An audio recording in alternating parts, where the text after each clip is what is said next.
My name is Mosawer. I'm a talent manager. I do talent manager as like my full-time thing, but I'm also a content manager on the side, basically. I'm not going to try and explain to you what a talent manager is because I think Mo will do a far better job of explaining what he does in this podcast. But I have worked with quite a few talent managers because most broadcasts you have this talent manager who is kind of your line of communication, which again Mo will explain. And 90% of the time, talent managers are the bomb. They're just the coolest people, and I like to think that we become friends. But every so often, there's a talent manager who just really just disappears. You don't know what time you have to get up. They don't give you information. And so you really feel it, which is why when you work with someone who's really fun and you can tell is like creating a good mood for you, it's a completely different feeling on an esports broadcast. It can't be easy though, working with a bunch of broadcast talent, people in front of camera who are very loud and vivacious and have to be because of the job that they do. Trying to keep all of them together and most importantly, keep them happy is difficult because if one of them gets sad, it tends to permeate within the team. And so there is a lot of nuances to talent management, especially with esports broadcast talent that I think people don't quite understand. And that's why I wanted to chat to Mo, who I've worked with a few times, and I think that he has a lot of insights that you'll enjoy. What exactly is a talent manager? Because I feel like if I said that randomly to someone in the street, they would have no cooking clue what it is that role entails. Yeah, it's kind of difficult, like explaining it every single time. Like when people ask, that, like, "Oh, what do you do?" I'm like, "Talent management." But at this point, I know if I say that, they'll be like, "What is that?" So I have to like, explain it. But I joke around, and sometimes I just call it like babysitting adults because that's kind of what I feel like it is most of the time. It's basically um, catering to every need that the talent will have, solving any issues, making sure that they don't have to worry about anything but the broadcast because that's their field. That they don't have to worry about anything but that. So you would be looking after all the broadcast teams. So that's the desk hosts, the analysts, the interviewers, the shoutcasters, pretty much anyone who's going to be on camera presenting the show. Yeah. So most of the time, like it's just like making sure that they have what they need. But sometimes if I've worked, for example, when I worked Blast, it was a lot of um, if there was an issue that the talent had, we didn't want them to be like, "Oh, we're gonna go to the producer and be like, all right, can you fix this?" Because the producer will be like zoned in. So I would go to the producer. So I'll be like the link between the talent and the producer, and like making sure that their voice is also heard. So you say babysitter, but I mean, your job entails a lot more than just babysitting. Because, like you mentioned, they're having to speak to the producer, but you also make sure that the talent or their travel is communicated to them. If someone decides to miss a plane, they tend to phone you, and you then have to go and. So you basically like you manage everyone, and you become the voice of the talent and the go between to the rest of the broadcast team. Yeah, like I do a lot of scheduling. I do a lot of like I make sure people get to the hotel, make sure people get to the studio, make sure people make their flights. And if there's an issue, some like I think last Impact, a couple of people missed their flights because of some traffic jams. And that's like a thing. Like I don't want them to worry about that. It's just like, all right, don't worry about it. We'll fix it. I'll talk to the people who will book your flights. So because I know how stressful it can be because you're not the one who booked the flights, like you and like someone else paid for it, now you missed it, so you're probably thinking like, oh my god, like what do I do now? Do I have to pay for it myself? So I'll always be like, don't worry about it, I'll fix it. You'll get a message soon with a new ticket, something like that. And I mean, what does the hours look like? Because on this podcast, we've chatted to some broadcast talent, so they talk a lot about some of the crazy hours they work. But I imagine you have to be up earlier than all of them, and you only really get to stop working when everyone is either safely back at their hotel or safely back at home after a show. Yeah, it can become long. Like I just had like 3 weeks straight where I was just like working from one broadcast to another, and it's like we always say the first day of broadcast is like super long and super difficult, and that can be fine for some because they'll show up later the next day, but I still have to be up at 7 in the morning the next day and show up for the broadcast. So as someone who deals with anemia, it can be very difficult. Like I don't know how I've gotten this far without having any issues, but like I get so tired, and when I get home from a week of broadcast, I just want to sleep. I can imagine. And also, I mean, your job doesn't start when the broadcast starts, because I presume the weeks leading up to that, you're involved in the conversations around which talents are coming in, making sure all the contracts are sorted and stuff like that. Are you included in all of those things? No, so the contracts and stuff. So we have like levels of talent management. So we have me, and then we have uh, DSL. It's Betty, and then above Betty it will be Joe.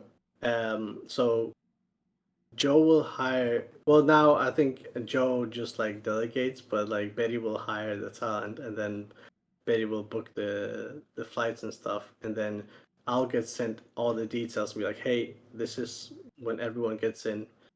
ESL has changed a lot of stuff now, so not everyone gets Uber accounts. I think it's because someone abused the Uber account a while back. So now talent doesn't get Uber accounts anymore. So now I have to be sure and make sure, like, okay, I know that this person is here at this time at the airport. They need a cab to take them to the hotels. Like all the scheduling will be done beforehand. I like to like get to know the city. I think one of the things that you need to be good at as a sound manager is like you need to be able to adapt to new cities. And I've learned that most cities are kind of alike. Like you can find if you know how to like navigate in one city, you'll be able to navigate in most European cities.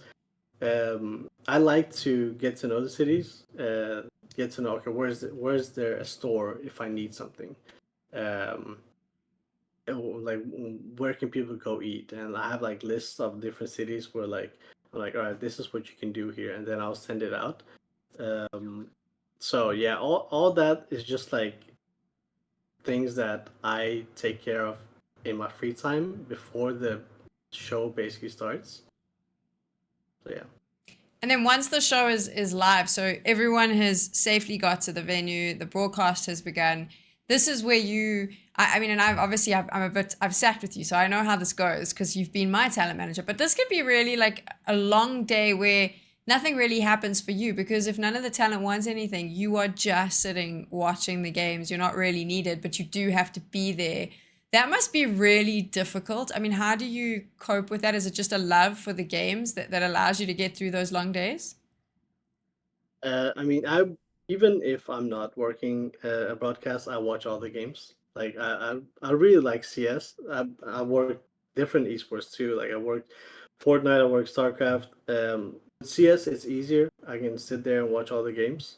It can become long, so whenever someone has a request, I know a lot of people. I don't know, like people don't always want to ask for stuff. They're like kind of hesitant. They're like, oh, I don't know, like you don't have to. I'm like, no, no, no, I want to. Like, tell me to do something, and I'll go do it. So obviously, I want to do things. So, but it's also nice just sitting there, just basically doing nothing.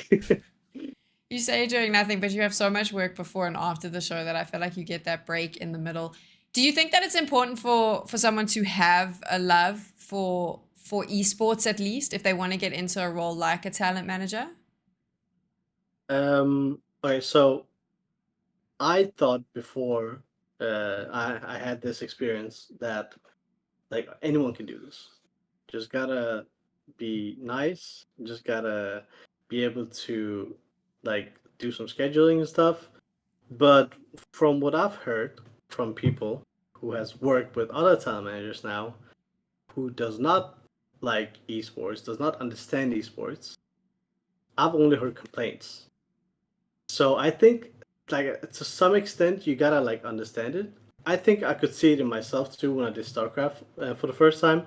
I didn't understand it, so like I didn't have anything in common with these people. Like I didn't have anything to talk with them. Like when we went out to eat, and they were like talking about the game, and I was just sitting there like, fuck it, like what am I gonna say here? So I tried like learning the game, and then the next time I showed up, I actually knew what was going on. So you gotta be like at least a little bit invested in it. I mean, how did you find yourself in a talent manager role? Because I feel like this isn't something where someone goes, you know what, I really want to work in esports and I really want to be a talent manager. I don't think that that's like top of the list when people are looking into jobs in esports. No, so I did the producing. I used to produce the Danish CS League, and I was sitting up, like working, editing for Launders one night, like super late now. We had this great project that we were working on, and I just see on Twitter that Joe Miller is like, "Hey, I urgently need a talent manager," and I'm like, I don't know what it is, but I can do it. So I messaged like some of my friends. I'm like, "Hey, what is it?" And they're like, "Oh, you're just supposed to do this." And I'm like, "I can do that." So I just messaged Joe. I'm like, "Hey, um, can I do this?" And he's like, "Yeah, let's talk tomorrow." And he sets up a meeting at 5 on Monday, and I have to start producing the CS League at 6. And this is like a thing where you need to be two people, but for some reason, I don't remember why, I'm the only one there that day. So it's already I'm super stressed. I need to edit Launer's videos. I need to edit some other videos for some other League of Legends guy. I need to produce this league, and then I have this meeting with Joe Miller, and Joe is late. He's like, "Hey, I'll be there in like 30 minutes," and he's there in 45. And in 15 minutes, I have to like start producing this CS League. So I'm like rushing through this interview, and he's like explaining everything to me. He's like, "This is what you're gonna do. This is the pay. This is what we need from you." And I'm like, "That's great. I'm down." And he's like, "Can you be in Sweden tomorrow at 10?" And I'm like it was. I couldn't do that because I had the launders video that was like a super big video that it was just not possible. So I was like, "Can we like push it a little bit?" He's like, "Yeah, how about at 1?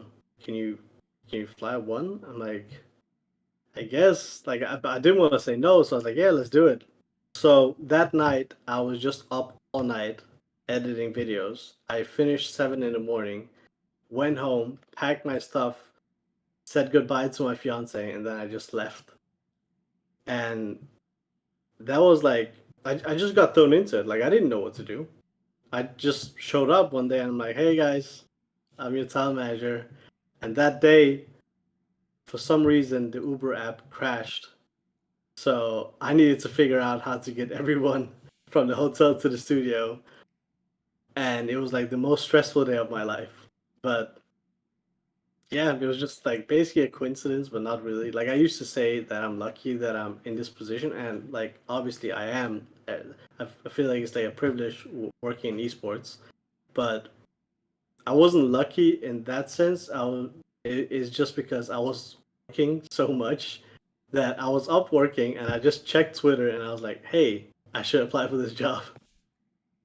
It's that whole saying that the harder you work, the luckier you get. And I feel like where you're walking through there, like you were working so hard and all of those things came to you, and then you didn't say no Mm. to the opportunities. So even though you put yourself under huge amounts of stress, you got it done. And now is this, I think you said this at the start though, is this your full-time gig now? This is like your main thing is the talent managing? Yeah, so in the beginning of the year, obviously, like we've seen so many layoffs in esports. I used to work with the producing of the Counter Strike League in Denmark, and they just had to lay. I got laid off. They were like, "Hey, sorry, we just can't afford you anymore." And it was sad because like I really liked the job. It wasn't like the best paying job ever. It was only like 3 times a week, and I was like editing on the side with launders, and they were just like, "We just can't afford you anymore." And I was like, "All right." And then launders was like, "Hey, I'm going in another direction with my channel. I'm sorry, this won't work anymore." And I was like, "You know what? I need to do talent managing full time. So I messaged Joe. I was like, "Yo, this is my situation. I know you're used to like just giving me gigs like 2 weeks before, but can we do like a whole calendar year?" And he was like, I'll get back to you in a couple of weeks." I didn't hear from him for like 2 months. And he got back to me and he was like, "I want you for all these events." So he just like booked my entire year, and I was booked by Blast. Luckily, like I love that. So yeah, I've just like been working talent management every month for the past couple of months. So yeah, that's great. What do you prefer though? Do you prefer talent management or do you prefer the producing and the content creation?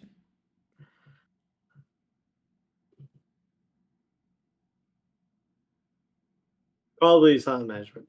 And I say this because I had an opportunity to work with an esports org um, a couple of months ago, and they offered me a full time job with a pretty good deal, but they wanted me to quit talent management, and I had to think about it for like a week. I was talking to so many people. I was like messaging everyone I knew. I was like, it's a great opportunity. It's full time, like serious full time, like a contract and everything.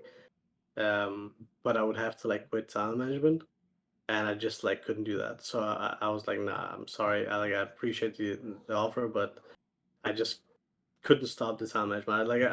I think it's the people that does it the most for me. Like I really like everyone I've worked with. Like it's especially in CS. Like it's like CS personalities has impacted me so much. Like all the people I've met are so nice. Like when I met you, you knew Hege, and Hege was talking so nicely about you. And I've met so many people. Like, oh my god, this person is so nice. Like everyone is so nice to each other, and everyone's helping each other out, and it's such a great atmosphere. I was like, I really like this environment, and I want to stay in it. So yeah, I definitely like talent management the most.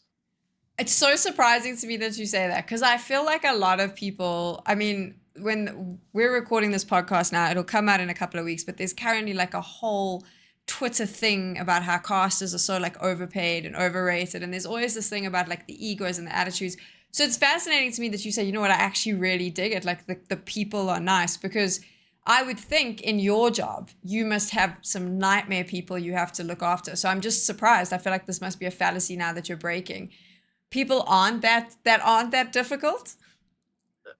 One of the first thing I heard when I was told about the job is you gotta be aware that some of the talents can be divas. And I was like, I can imagine, but like how bad can it be? Like there's no way it's as bad as people make it seem like. And then I went out on my first I think it was a challenger event or conference event, and everyone was so nice. I was like, all right, it's probably because it's like tier two or something. And I kept working, and then I worked. What was it? I think up until the Rio Major when I worked the RMRs, and I finally got to work with like Launders and Scrawny, and I met like all these guys. Like I think the first time I worked with tier one talent was when I met Maui Snake, and Maui's like one of my greatest friends in esports now. He's like the nicest guy ever. And I was like, where are these divas that people are talking about? Like I have no idea why people say that, because it's just like regular people who just likes gaming, and it's not like they think they're better than anyone else. Like I don't know where this notion comes from, to be honest. I mean, I'll have to be honest. I haven't worked with other talent that are divas. I think sometimes I've seen talent get frustrated when the tools they need to do their job aren't available, and I think that that's maybe where that diva behavior people think is coming out. It's actually just them being frustrated because there's certain things that they need to do their job. So it could maybe you're just a really good talent manager, friend. But I mean, I think I it's mean, if you look at it from the producer side, maybe they could be like, "Oh, they're such divas because they're saying this, this, and this." But like, I feel like the talent I've worked with are always so passionate. They're always the only reason they would go and be like, "Hey, I don't like this. Can we do it like this?" Is because they want to do the job better. They want to make a better show. It's not because they're like, "Oh, I'm so great that I need this, or I'm so and like I have. So Frankie always says, I always joke with Frankie who says she always comes to me. She's like, "Hey Mo, like I don't want to sound like a diva, but can you do this? Can you do that?" And I'm like, first of all, it's my job. Like, just ask me what you need.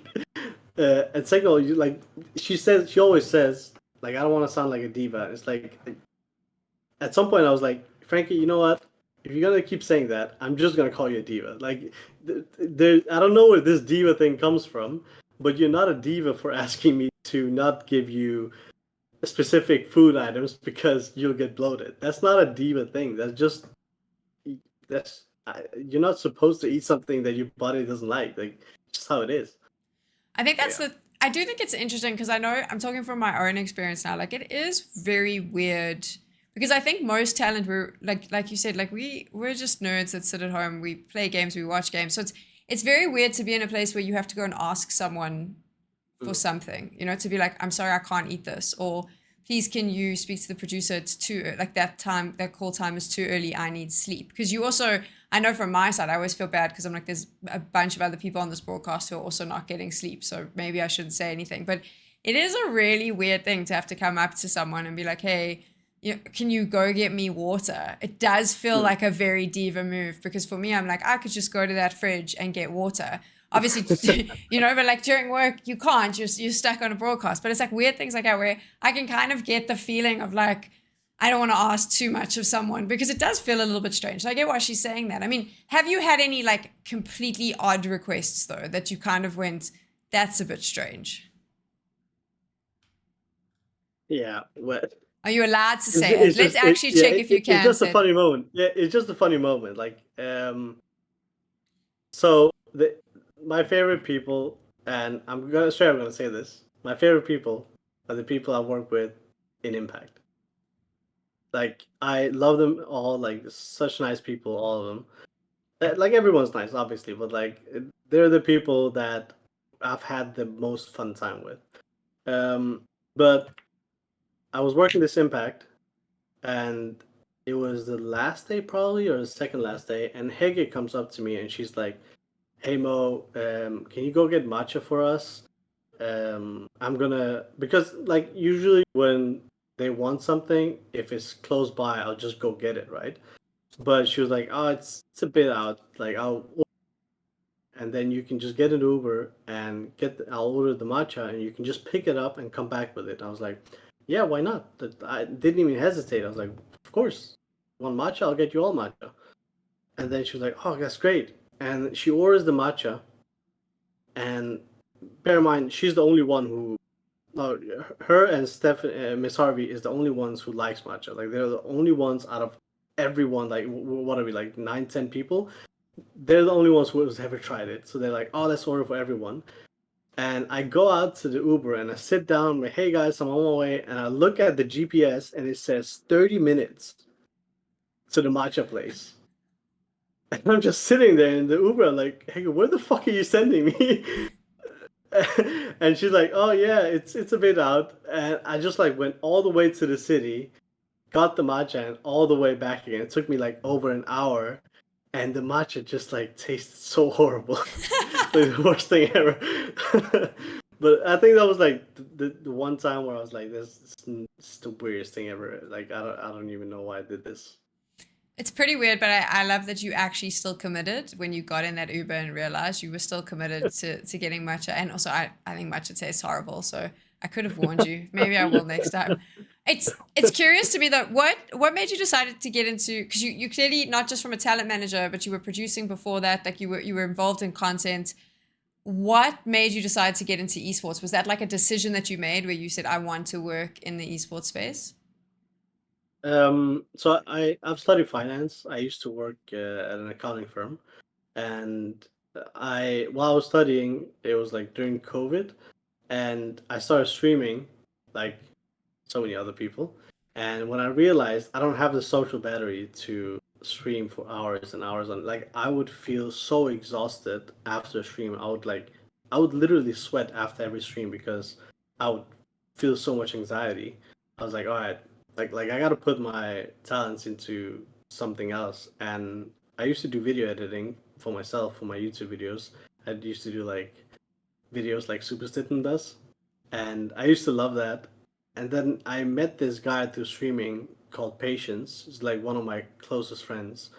He was super good at Call of Duty, but he had no idea how to run his socials. He had no idea how to edit videos. Like he, despite like we were the same age, he just like didn't know anything about technology. He was just very good at Call of Duty. So I was like, you know what? Let's partner up.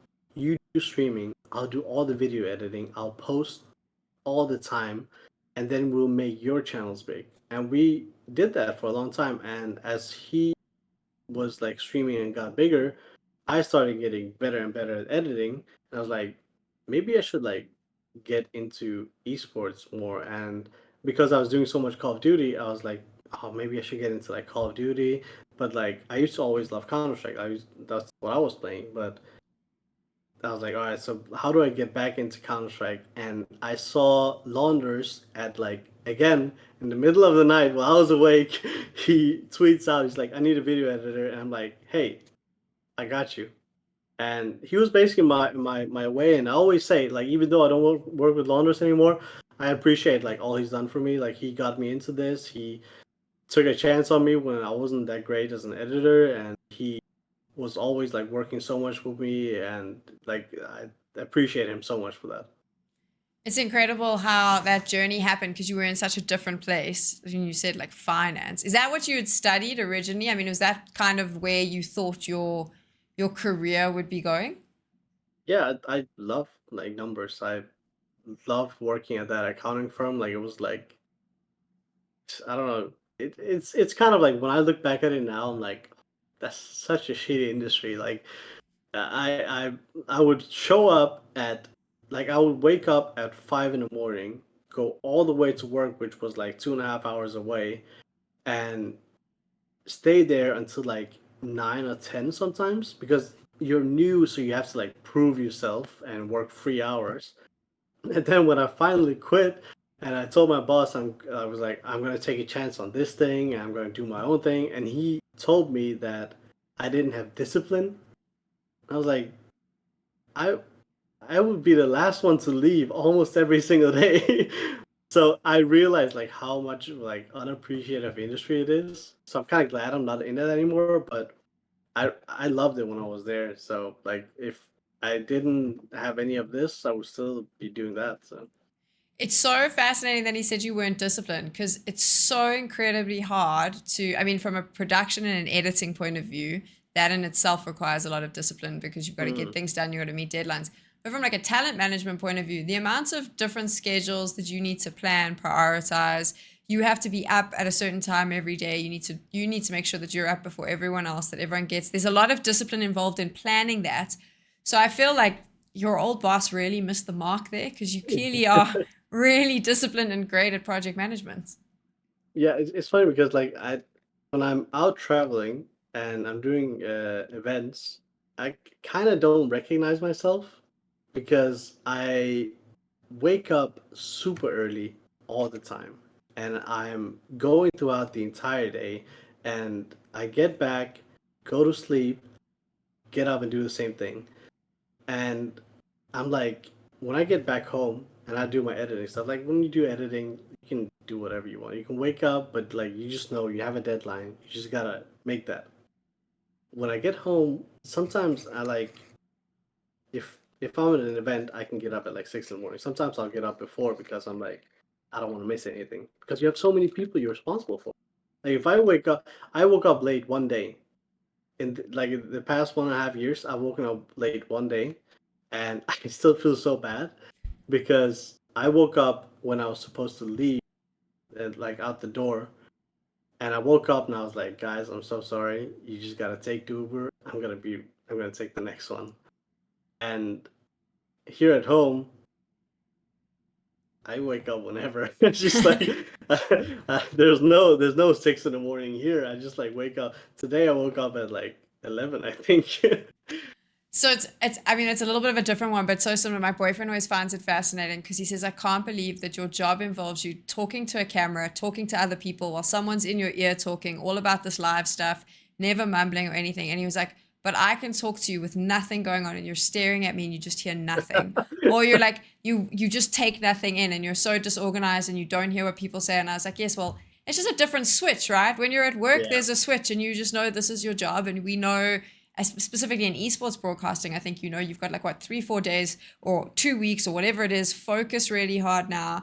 And then I'm much like you. I'm very, very lazy when I'm at home. I'm super organized at work, but the moment you're mm, at home, that's what it's meant to be like, right? You are meant to have yeah, that like moment to relax. yeah, yeah. I think like so. The whole like something that made me like admire broadcast sound, which I think when people say that they're overpaid is like such bullshit. Like it's not just like standing there and talking. It's so much more than this. I've seen some of you guys prep. Like I've seen that obviously some people prep more than others, but like especially you in the host, like when you do hosting, I don't think I've ever seen a host that doesn't earn their paycheck because there's so much that goes into like preparing that. And like I don't know if you saw, I was joking about. Well, I was half joking about starting like pursuing broadcast talent I did. job. I saw you sitting in a chair getting ready to commentate. I saw that that was Yeah. happening. So I've done casting before, obviously, and casting is like I would say kind of the easiest thing to do. Um, and I've talked to my fiance about that, and then that week, Jasmine actually got sick at the end of the first broadcast day, and I had to be like, all right, like you can't keep going, so we need to like get someone in, get Jasmine home. And then I messaged my fiance. I'm like, "Hey, I'm going home with Jasmine. She just needs to get back." And she's like, "Why don't you just host?" I'm like, "Calm down. Like, I get it. I have very high like thoughts of myself. I could probably do a lot of things. Hosting is not one of them. It is so difficult. Like, just the thought of it is like, I don't know how you guys do it. It's insane."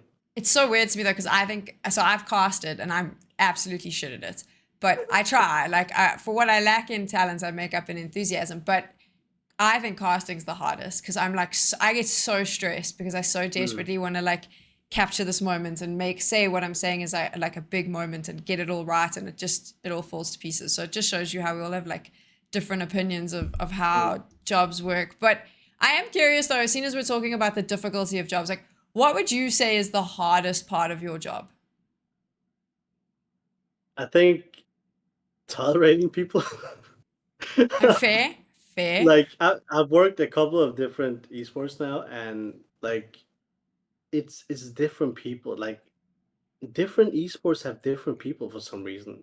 Like I worked CS for so long, and then Joe was like, "Hey, you want to do this instead?" And I was like, "Yeah, like how hard can it be? It's same thing, right?" And I show up, and like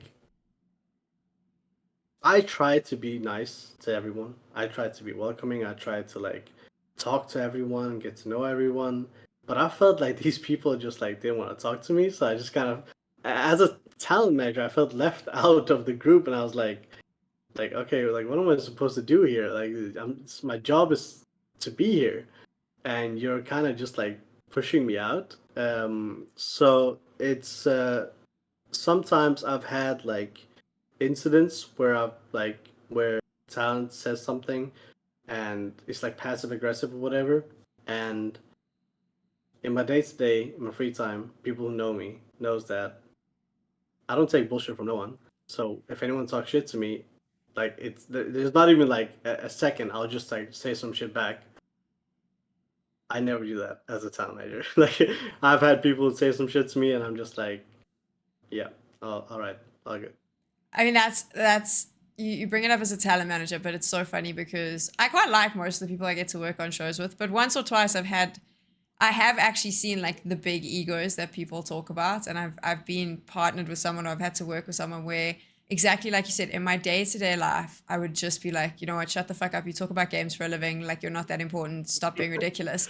But because you're in the setting where you need to make sure everyone feels good and you're a team, because that's you have to kind of suck it up. But I do laugh because I remember once sending a message to someone just being like, I want to punch this person in the face. And actually, funny enough, no one in Counter-Strike. I love everyone I met in Counter-Strike, but it Mm, was another title where I just was like, I want to punch them in the face. And I'm not a yeah. violent person or physically aggressive by any means, but that was where I was at. So I completely get that. I mean, your job is a lot less esports and a lot more people management most of the time, Mm, right? yeah. So it's as I said, it's like babysitting grown-ups basically. And obviously, as a babysitter, you cannot yell at the kids. So you just gotta be like, all right, because I think something that I attribute a lot to, like why I think I like esport time management so much, is because of my culture. Like I come from an African culture where I'm like, I see the talent as my guests, and I want to make sure that my guests are as happy as possible, and I want to do everything I can. So if that includes getting them 5 bars of chocolate that they can bring home, then we're gonna do that. He's letting out all the secrets. When we got to work together the first time, everyone knew that I was obsessed with Marabou in Sweden. It's like my favorite chocolate, and I was just eating it nonstop. So, Ma, on the last day, did a little run to the shops and arrived back with like 5 bars of chocolate because we knew we were finishing late and I wasn't going to be able to go and stock up because I like to stock up and make sure I bring as much home. And I will always remember that because that was my stock. I got back, I didn't let anyone touch that chocolate. It didn't last very long, but there you go. I actually have Marabou in the fridge right now. So when we finish this podcast, I'm probably going to go and eat it. It's my favorite chocolate. You made my year with that. What's the best part of your job though? What would you say is like the standout thing that makes you want to wake up super early and get to work? Honestly, it's meeting these people. Like even though like when I started doing time management, I used to be like big fans of everyone. Like I tell everyone if I meet them for the first time and I've like known them for a while, I'll tell them I'm like, I love what you do and you're so good at what you do. I that's one of the things I love to do. I love telling broadcast talent that they're amazing at what they do because that'll make them happy, and I know that. And not enough people tell them that, like to their face. So uh, when I met before I did sound management, I used to do editing for ESL, right? So I was doing Kato, and I saw Heku for the first time, and I was like, "Holy fuck, she's so good!" And I literally messaged in the ESL Discord. I was like, who is this? I'm like, why? She's so good." And they're like, "Oh yeah, that's Heku." And then when I met Heiko for the first time, I was like, I just want to let you know, I'm such a huge fan. Like you are so good at your job. I'm so glad that you're here. I met her at the Rio RMR. I was like, I'm so glad that you're here. And then I accidentally punched her in the face like half an hour later. I was there. But yeah, just like meeting all these people, like it's not even like fanboying, but like I admire everyone so much in the CS scene. Like it's just great waking up every day and be like, hey, I'm gonna work with these people. It is pretty cool. Mo, thank you so much for chatting to us. If people want to find you, I put your Twitter in the podcast here, but is there anywhere else they should look if they have any questions about talent management or they just want to find out more about your journey? No, honestly, Twitter is the thing. Twitter, I just started a new job as a SOMI manager too because I do so much Twitter. Someone was like, "We've seen your tweets. Can you do social media managing for us?" I was like, "I got you." I got So you. Twitter. If you don't see him at an event in the back running around after talent, he'll be on Twitter. That's how you know how to Yeah. find Mo. You've been listening to Tech Girl Talks, and if you enjoyed this episode, there's a stack more that you can check out on your favorite podcasting platforms or on my YouTube channel. Make sure, if you did enjoy it, to leave a comment or a rating, or just give it a little thumbs up if you can do that on wherever you're listening or watching it. We'll be back next week with another episode, and if you want to chat a bit more about this one, then hit me up on social media. It's at TechGirlZA, pretty much everywhere.